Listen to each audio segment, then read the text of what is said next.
Pedagogía socialista. Educación y hegemonía. Grimsci. Introducción. Dirigente político e intérprete del materialismo histórico en clave de filosofía de la praxis, abordó permanentemente el tema de la pedagogía, tanto en su actividad pública, hasta 1926, como en la escritura de los cuadernos de la cárcel, o, de manera más cotidiana, en relación con la educación de sus hijos, en la correspondencia escrita desde la prisión. La hegemonía como la relación educativa. La fórmula de Guicciardini acerca de que para la vida de un Estado son necesarias dos cosas, las armas y la religión, Grimsci retraduce esa bipolaridad en otras, más generales: fuerza y consenso, coerción y persuasión, Estado e Iglesia, sociedad política y sociedad civil, política y moral, derecho y libertad, orden y disciplina, violencia y engaño. En Estado es esa combinación, todo el complejo de actividades prácticas y teóricas con las cuales la clase dirigente no solo justifica y mantiene su dominio, sino también logra obtener el consenso activo de los gobernados. En una carta fechada el 9 de septiembre de 1931 aclara el concepto de Estado, el que no debe ser considerado como una sociedad política, dictadura o aparato coercitivo, sino como equilibrio de la sociedad política con la sociedad civil, o hegemonía de un grupo social sobre la sociedad nacional entera, ejercida a través de las organizaciones llamadas privadas, como la Iglesia, los sindicatos, las escuelas, etc. Es a partir de esta concepción ampliada del Estado que Grimsci coloca el concepto de hegemonía. La hegemonía es una práctica que se constituye en el interior de la sociedad civil y de sus instituciones, por lo que ese espacio es básicamente un lugar de lucha entre hegemonías y no un residuo cultural de la dominación económica de clase. El bloque histórico estructurado por las prácticas complejas de la clase dominante no es estático sino tendencial y contradictorio, porque para constituirse debe movilizar también fuerzas opuestas a la dominación. La constitución de la hegemonía implica, por lo tanto, una relación pedagógica por parte de cada uno de los contendientes históricos, tanto quienes ejercen la dominación como quienes procuran subvertirla. Grimsci escribe en los cuadernos: la clase burguesa se considera a sí misma como un organismo en continuo movimiento capaz de absorber a toda la sociedad asimilándola a su nivel cultural y económico. Y concluye: toda la función del Estado es transformada. El Estado se convierte en educador. ¿Cuál es esta función nueva y principal del Estado? La escuela, como función educativa positiva, y los tribunales como función educativa represiva y negativa son las actividades estatales más importantes en tal sentido.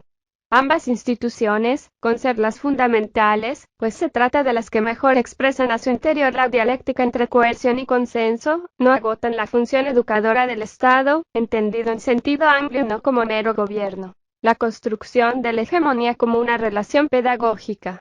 La dimensión y complejidad puede verse en una carta que, a propósito de un problema planteado por la educación de sus hijos, le envía a su esposa: y tú, en tanto madre, comprendes bien intelectualmente, teóricamente, que eres un elemento del Estado y que, como tal, tienes el deber de representar y ejercer el poder de coerción, en determinadas esferas, para modificar molecularmente a la sociedad y, en especial, para preparar a la generación naciente para la nueva vida, es decir, el deber de realizar, en determinadas esferas, la acción que el Estado realiza en forma concentrada sobre toda el área social, y el esfuerzo molecular no puede liberarse en teoría del esfuerzo concentrado y centralizado. La hegemonía se condensa cuando logra crear un hombre colectivo, un conformismo social que adecue la moralidad de las masas a las necesidades del aparato económico de producción y, por ende, elabore nuevos tipos de individuos.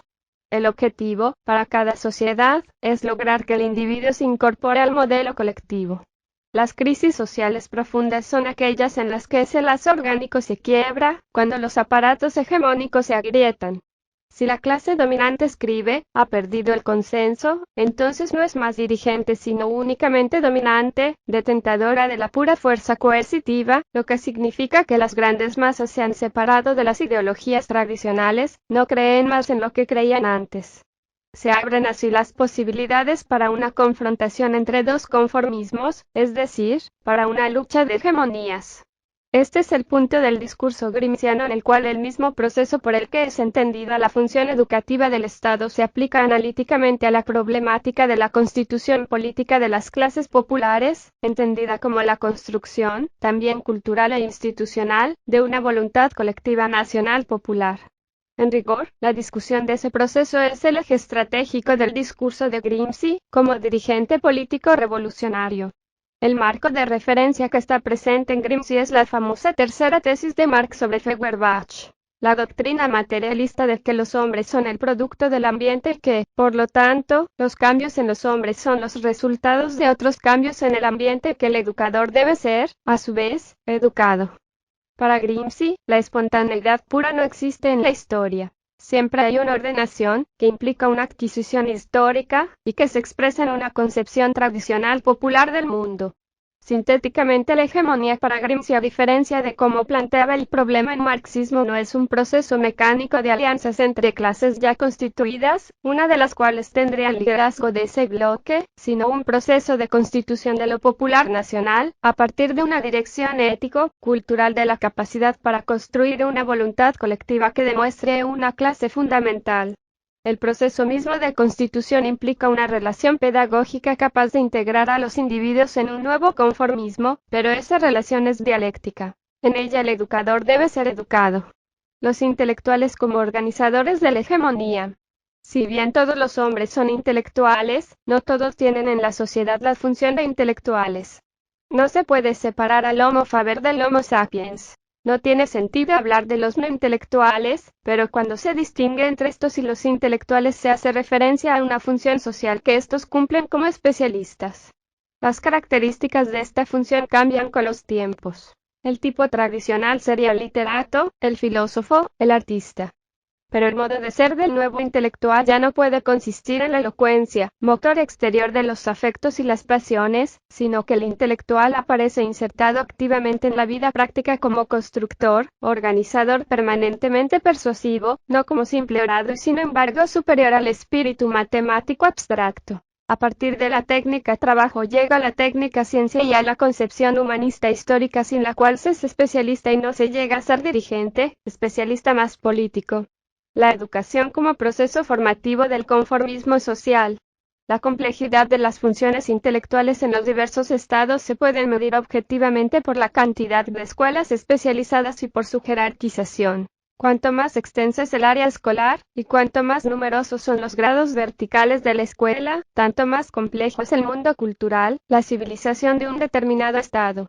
La función de la escuela es organizar la parte principal de la tarea formativa del Estado, y por lo tanto de la elaboración de un consenso hegemónico, elevar a la gran masa de la población a un determinado nivel cultural y moral, nivel, o tipo, que corresponde a las necesidades del desarrollo de las fuerzas productivas y por consiguiente a los intereses de las clases dominantes. Este es el marco en el que se ubican sus apuntes específicos sobre educación, notoriamente influidos por su concepción del hombre como formación histórica, como conjunto de relaciones sociales, como inserción del individuo en la colectividad. La educación es así, para Grimsci, lucha dialéctica contra la naturaleza, del mismo modo que la hegemonía en el plano político es lucha contra la espontaneidad. El punto de partida pedagógico de Grimsci es el rechazo tanto del determinismo mecánico como del innatismo trascendental. Es decir, su punto de partida es una definición de lo humano y de lo natural y de sus relaciones. Ni el determinismo ni el innatismo explican al hombre como una producción histórica. No existe una naturaleza humana al margen de la historia. Para Grimsci el error de la pedagogía moderna es de haber caído en un error inverso al de la filosofía de la educación, jesuítica, autoritaria, que quería combatir. Así, el activismo pedagógico se transformó en una especie de iglesia que ha paralizado los estudios pedagógicos y ha dado lugar a curiosas involuciones. La espontaneidad, agrega, es una de esas involuciones. Se llega casi a creer que el cerebro del niño es una especie de ovilla que el maestro ayuda a desenredar. En realidad, cada generación educa a la nueva generación, es decir, la conforma, y la educación es una lucha contra la naturaleza para dominarla y crear el hombre adecuado a su época. La tarea de la escuela y dentro de ella el papel activo del maestro como dirigente intelectual, es realizar el nexo entre instrucción y educación. Este proceso, cuyo fin es crear un conformismo social, implica un cierto grado de coacción disciplinaria. La pregunta es, y así la formula Grimsci, ¿cómo logrará el hombre individual incorporarse al hombre colectivo?